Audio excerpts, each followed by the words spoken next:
Hello YouTube, how's it going? Today we're gonna be doing a reaction video, and this reaction video is gonna be another Jaiden animations reaction. So we've been reacting to her like for quite a while on the channel, like a couple of videos here and there. I love all her Pokemon videos. Her all Nuzlocke are so goated. I love all of them, especially the platinum one. That one was amazing. But yeah, today we have the new one from her. I've actually seen this one before actually, but the actual video of on Mr. Beast's channel, it was actually really entertaining to all the YouTubers. I actually recognize a couple of them actually. But I was so excited to see that Jaiden won, and apparently it wasn't her first time she won. Apparently she won like another contest he had, if I saw that correctly online. But yeah, we're gonna watch this video and we're gonna react to it. It should be really fun because I was really interested in her experience when she said she was going to make a video about this. So yeah, let's get right to it, guys.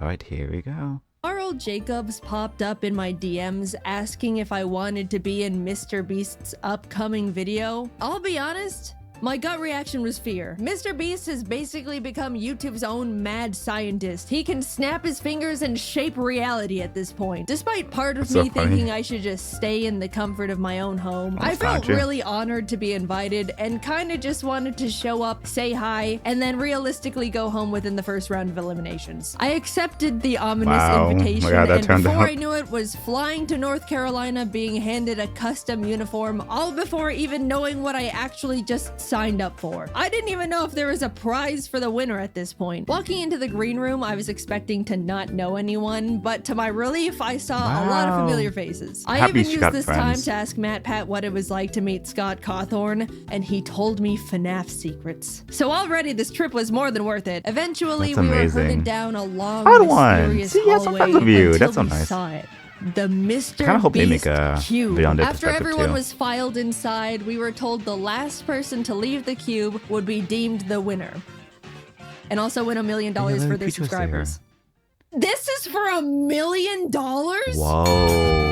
The challenge began. Immediately, people started jumping in the giant pile of real money that was inside, throwing handfuls of bills in the air, laughing, mingling. To pass the time, James and I drew our cartoon characters out of dollar bills on the floor. The staff came in and ended up giving everyone their own personal vlog camera to document their POV of the challenge. And I think I genuinely was the only person who didn't record a single second of footage on that thing. I just thought, I'm not going to use this footage because I'm not going to make a video out of it, and they're going to have plenty of other people's footage to use. In hindsight, maybe it would have been a good idea to record something just in case. I don't know, maybe the Mr. Beast team would end up actually wanting to use some of my footage. Who's to say? After maybe an hour or two, Jimmy came out for the first bonus challenge, a single free throw. Miss and you're eliminated, but make it, and not only do you get to come back into the cube, you also win a Cybertruck for one of your subscribers. They had 50 people's subscribers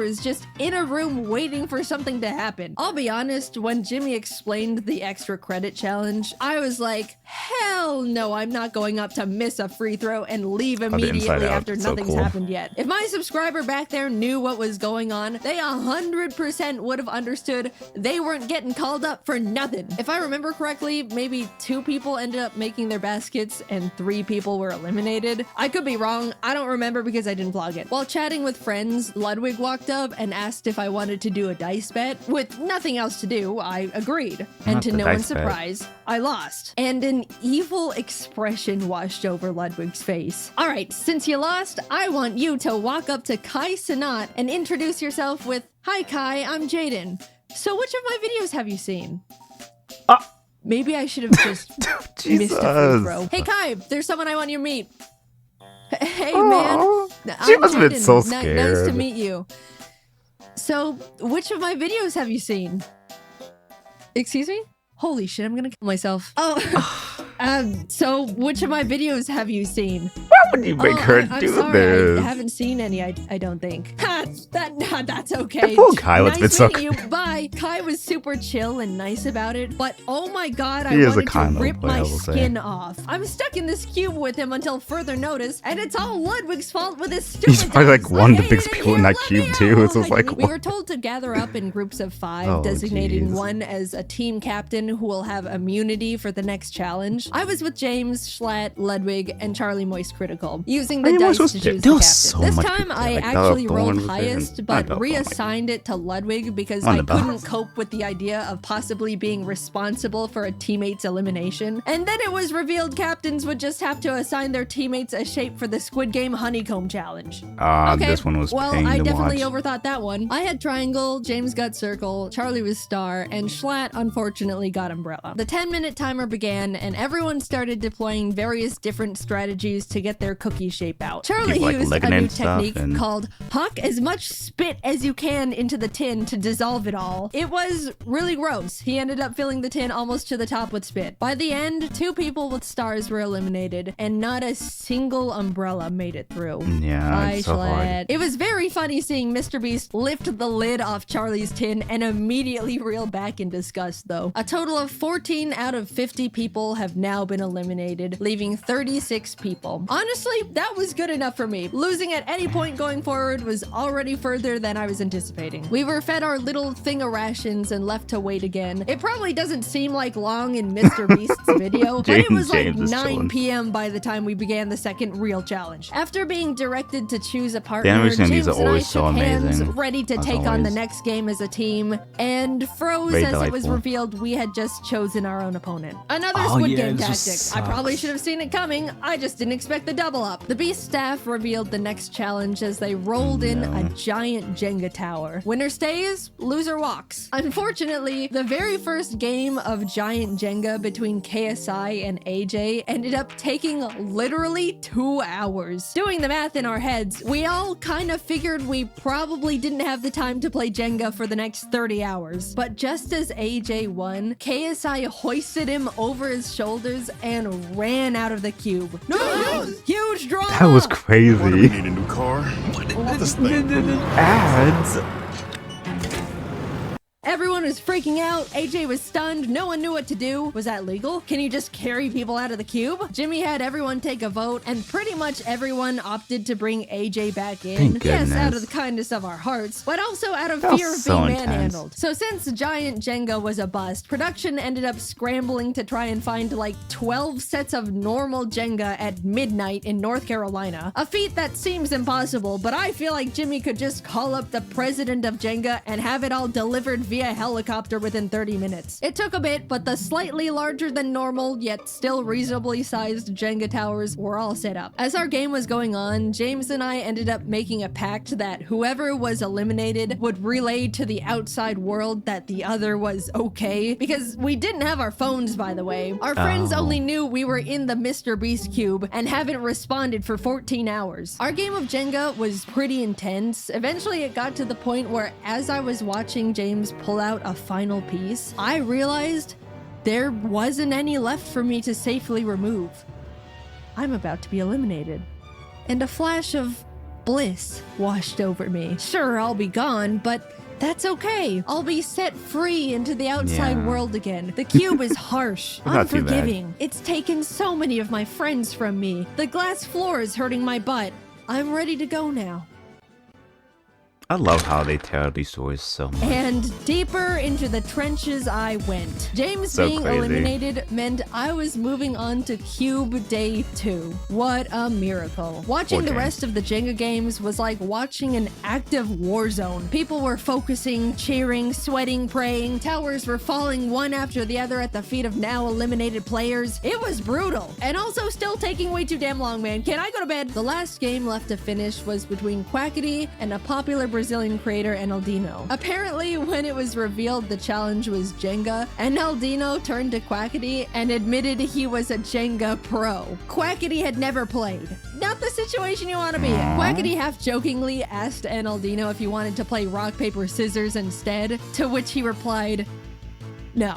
Which, you know, fair. But 3 hours into this single game, the two of them were neck and neck. Genuinely the most cracked round of Jenga possibly ever. Everyone in the cube was gathered around watching Quackity slowly pulling out the very last piece in this skeleton of a Jenga tower. Just as he was about to make it, Enaldino asked, rock, paper, scissors? Quackity looked up at him.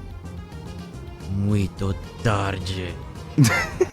It was over. And Aldino tried to hang in there, but in the end, he fell. 18 people were now eliminated. Wow. All right, it's 3 a.m. Let's go to bed. I genuinely thought they would let us go back to our hotel rooms for the night. Got slept in the cube. Man, now this is just great. I won myself a ticket to a night in the Mr. Beast cube, sleeping next to a bunch of people I barely know, and I was probably just gonna get eliminated first thing in the morning anyway. As I was getting ready for bed, Kai walked by. Hey, I gotta check out your videos sometime. Oh, I'm sorry, man. I lost a bet to Ludwig and he made me say that. Oh, shit. Okay, damn. Oh, well, that makes falling asleep a bit easier. Thank God he only thought I had a huge ego for 19 hours straight. Crisis averted. In the morning, production had to prep for filming again, which meant they turned on every single light in the building, flash banging all of us. They were turned off, and then these loud-ass brrrr sounds from construction started blasting. They turned the lights on again a few minutes later, but this time in a crazy strobe light effect for some reason. After breakfast rations, Jimmy returned, pointed to the entrance hallway, and in walks I Show Speed. With too much energy for a group of people that just had the weirdest sleep of their lives. All right, you guys have the chance to vote Speed into the cube to join you in challenges. The kind thing to do was collect him in, but we all just survived trenches no one could even understand. We were trauma bonded together. And also, it wouldn't be fair. The majority of us moved to the voting side of no. Admittedly, me too. Mainly because I was a bit scared of him. Speed looked at Kai. At least shake my hand, man. You're gonna pull me out. As the two of them argued about a friendly they always argue. Ludwig I'm kind of like doing a stream right now too. I'll shake your hand, Speed. Funny. His hand now extended to Ludwig. The moment their hands touched, Speed started yanking Ludwig towards the outside world. We all started screaming and panicking. We couldn't lose one of our cute brothers like this. Ludwig was holding onto the support beam for dear life. Some of the guys managed to pull him back in, and as Speed walked out, unable to take any souls with him, he exclaimed, "This ain't the last time you're gonna see me," and I remember all y'all's faces. All right, let's get started. Challenge 3 was steal or no steal. Basically a modified version of deal or no deal. Some cases have the word safe in them, others say eliminated. One person looks inside a selected case, and the other decides whether they want to steal it or no steal it. And also Howie Mandel was there. Hi, Howie, big fan. People started getting eliminated one by one, others securing safety. Eventually, Ludwig was up at the podium asking if anyone wanted to volunteer to go up. At this point, the ratio of safe cases was very high, 60% in favor of safe. Figuring the odds would just get messier from there, I volunteered. Ludwig looked inside his chosen case, looked up, and told me it was safe. I knew mathematically I should steal the case, but I've been burned by math before. As I started hesitantly saying I was gonna steal, Mr. Beast suddenly burst out saying Ludwig's heart rate was spiking. By the way, he was wearing a heart rate monitor, which made me scared it was actually an elimination case, and he was excited at the idea of avoiding going home. So last minute, I decided to let him keep the case. It was the safest play. If it said eliminated, then good, I dodged a bullet. If it was safe, then at least I'm not actually eliminated yet. I just have to play again. Shit. It was now my turn to bring someone up. Even though I didn't want to pick a friend out of fear of getting them eliminated, more than that, I didn't want to be up there with someone I didn't know. Oh yeah. I picked Quackity. He came up to the podium. I grabbed case number 2. It says safe.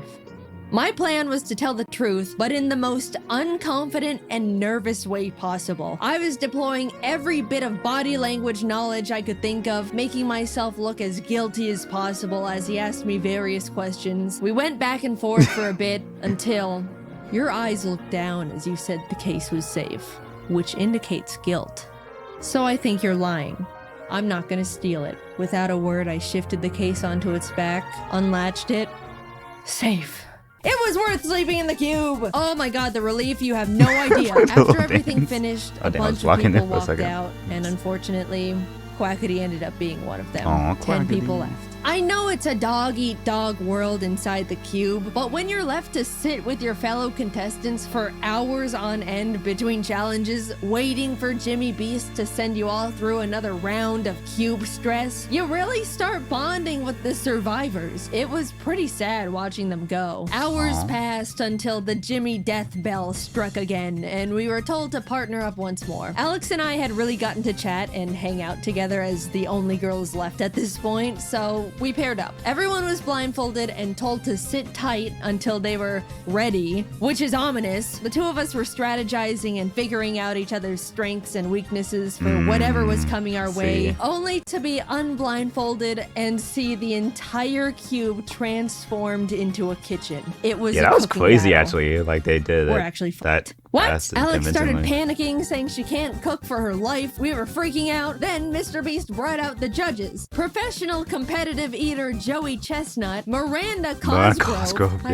and Speed. Again. Bottom two teams are eliminated. Time starts now. We ended up committing to mac and cheese with a slice of chocolate cake under the fancier title of American Comfort Food. AKA the only two women left in the challenge can't cook and they're trying their fucking best. The judges walked around to check in on everyone, and eventually Speed was at our station. So when you all were voting to let me in, which side were you on? Well, originally we were on the side of no, because we were a bit intimidated, but we ended up switching to a yes at the last minute. Right, Jaiden? Yeah, I switched. Alright, cool. Because you know I don't forget, right? Yep. Speed is so intimidating. Later on during the challenge, Mac and Nolan from the Beast team came up to ask what we were making. At the time, I was grating up Feastables to sprinkle onto our cake for decoration, and I thought, oh, it would be funny to have them ask what we're making, and it's just their own brand of chocolate. So I was like, close your eyes and open your mouth, and gave Mac a piece of chocolate, and immediately without chewing, he was like, is this Feastables? And I was like, yeah. And he kind of stood there for a second with his mouth still open. And Nolan was like, oh, he's allergic. And they both had to leave. Oh my god, guys, I felt so bad. I apologized so much when he came back. Max said it was fine and is a good sport about it, but I still have so much guilt about being such an idiot. Ludwig and Amixem presented first with their fried chicken and asparagus dish. The judges all really enjoyed it, giving them a total of 26 points, which is really unfortunate because I definitely thought Speed was going to hold a bigger grudge against Ludwig and tank their score. We were up next, and thankfully they really liked our food too. Joey was the first to score us and ended up giving us a 10 out of 10. And in the moment, as a joke, I wanted to turn around and flip off Ludwig as a friendly fake gloat, but I accidentally turned around and flipped off Amixem, and I felt so bad again. He was not the intended target, and now I was just being rude. And this challenge was going horribly, not because of the weird situations. I've just been nonstop. Not a zone of dubious food. We also got a total of 26, putting us at a tie with the French boys. But now Logan Paul and Nick DeGiovanni were wow, I forgot Logan was even there. I haven't mentioned it yet,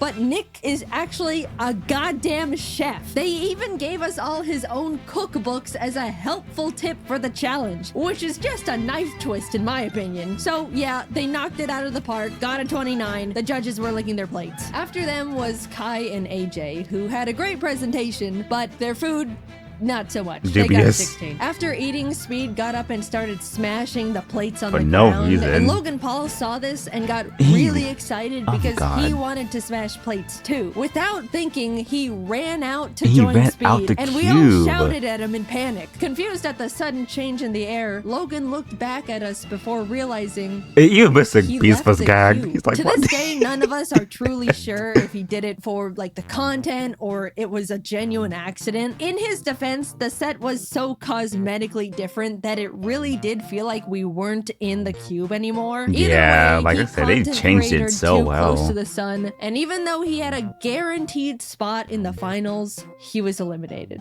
I haven't come back from my degree sooner just because, oh my god, ads. I was hesitant. I was worried about Last team of Rubius and Spriter went up with their Spanish tortilla, but turns out Spriter is a huge fan of Speed, so he made a special Thai dessert just for him that the other judges weren't allowed to eat, which is honestly hilarious. Crazy. We all held our breath as the judges flipped through their scores. 22 Alex and I made it to the finals. I never in my life thought I was gonna be getting this far, and suddenly realized I need to actually think about what I would do if I won. I went into this thing not even knowing if there was a prize at all, and was now facing the reality that I could win the whole thing. Hours passed as the 5 of us sat together. That wasn't bad for Jay. She gets like constantly like overwhelmed and stuff. Emerged for the final time. Someone was about to win $1 million for their subscribers, and it all came down to this last challenge. Honestly, among the group, there wasn't a single person I thought didn't deserve to win. Everyone left were good people who all wanted to do something really positive with the money. It was great getting to know them all over the course of 2 cube days, and I was really proud to be standing next to them in the finals. 5 briefcases were piled in the center. This part was so tense. We were to each take one, peek inside our chosen case, and within the next 10 minutes, discuss who to vote out. If you're voted out and your briefcase is empty, you're eliminated. But if you're voted out and your case has the $1 million inside, you win instantly. It was basically like reverse Among Us. The first round started, we all grabbed a case, peeked inside. Oh god. Holy shit, I grabbed the $1 million case round 1. I started shaking. I didn't know what strategy to use. I didn't know how to make Jaiden must have look felt like I every emotion during this whole experience, because oh my goodness. It definitely showed because I was really quiet and nervous the whole time. The 10-minute discussion wrapped up. We all unanimously wrote our votes down, and it fell into a tie between voting out Ludwig and somehow me. It could end right here. We had a few minutes to discuss again and recast votes, but Alex and Nick were able to figure out I voted for myself, so Ludwig was eliminated. The cases were reshuffled. We each grabbed one. I pulled it again. In that moment, I froze. Since I was in the hot seat last round, I was probably gonna fly pretty under the radar this time. Someone else is gonna be voted out, and I statistically will not see this case ever again. If I'm not voted out here, I basically lose. The second round began, and it was pretty much a blur from there. I was trying to talk more because being quiet last round got me found out, but was still flying too under the radar. Amidst trying to keep up with the conversation, strategize, and hold myself together, I couldn't find my win con. But with a few minutes left, Amixem said something that I think shifted the entire game. What are the odds Jaiden pulled the $1 million case twice? There it was. Gambler's fallacy, save me. Save me, gambler's fallacy. I couldn't mess this up. Jesus. I don't know what to say to that one. Everyone's attention was now on me, and I could tell they were all thinking about what was just thrown into the ring. We all looked down at our papers. I wrote my name as quietly as possible, worrying the sound of the letters were gonna out me. Jimmy read them all out. Jaiden. Alex. Jaiden. Jaiden. They voted me out. I slowly walked to the middle of the podium with my briefcase. In that moment, I was the only one who knew what had just happened. Everyone leaned in as I unlatched the case and revealed the $1 million. I won! Confetti cannons blasted. Everyone immediately started congratulating me. All the eliminated contestants left in the green room ran out screaming and jumping around me in celebration. I started to tear up for some stupid emotional reason. So yeah, I won $1 million to give away to my subscribers. That is a Looney Tunes amount of money. First of all, top 5 all agreed that whoever won the $1 million would give the other 4 $100K each to do something for their subscribers too. So a total of $400K will be going to Ludwig, Alex Botez, Amixem, and Nick DeGiovanni. With the remaining $600K, I decided to put it towards paying for as many people's art degrees as possible. It's really scary going into the art field right now between the animation industry hitting their rough patches, AI threatening to take artist jobs. The overall career path is extremely intimidating and difficult to break into. I'd really like to encourage and make it easier for some of the up-and-coming artists by being able to send them through amazing. art school stress-free. I have no idea how to set it all up, but I'm currently working with as many qualified people as I have available to me to make it happen. As my and Mr. Beast's team figures it out, I'll keep you all updated through my Twitter. We'll get it sorted. I entered the Mr. Beast cube ready to just talk so to my amazing. friends and screw up in the first challenge, but instead I was isolated from the world for 48 hours, watched my peers fall one by one in front of me, and left with $1 million for my subscribers. Thank you, Carl, for inviting me. Thank you to all my friends who made the cube so much more enjoyable. Thank you, Mr. Beast, for creating this incredible opportunity I can now use to support artists. Despite being put through cube trenches, I had a really great time. And of course, huge thanks to the Beast crew for making it all happen. It was something I'll never forget or experience ever again. Hopefully. If you're an artist currently enrolled in art school and are hoping to have some of your tuition paid for with the cube winnings, you can now apply through the form I'll have linked in the description and the comments of this video. The form will be available for a week starting the day this video is uploaded, so be sure to check the calendar and apply before it's closed. I assume there's going to be a huge amount of applications we have to go through, so expect a few months wait before we announce the winners. Thank you for your patience. I'm not sure how many people we can financially help out because everyone's tuition will be vastly different, but I'm looking forward to going through your portfolios and hearing your stories. Thanks for watching, and thank you to my team for dropping Thank you for making such a fun video. That was video great. Jump scare. All right, until next time, bye-bye. What a great video. That was amazing. I love that. Wow. But that was such a great experience. Like I said, I watched the original video. So, but it's been like a while since I watched it too. I think it came like a couple of weeks ago, like a month or something ago, and I did love it.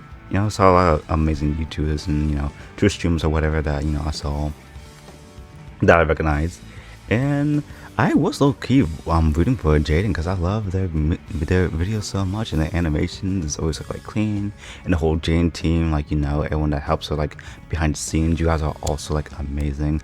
I remember back in the day. I guess not back in the day, it's years ago. I think it was maybe 1 or 2 years ago. Jan put out I think a Google Docs thing for people to join her team. She was accepting more people storyboard artists and stuff like that, and I applied. I did not get in, sadly. But it would have been so cool to actually be a part of a cool team like that, because like Jan said, it's kind of hard to break into the industry right now. It's kind of really tough. So yeah, I'm happy that she used her money for such a good cause. That was so amazing. But yeah, anyways, that's gonna be it for today video.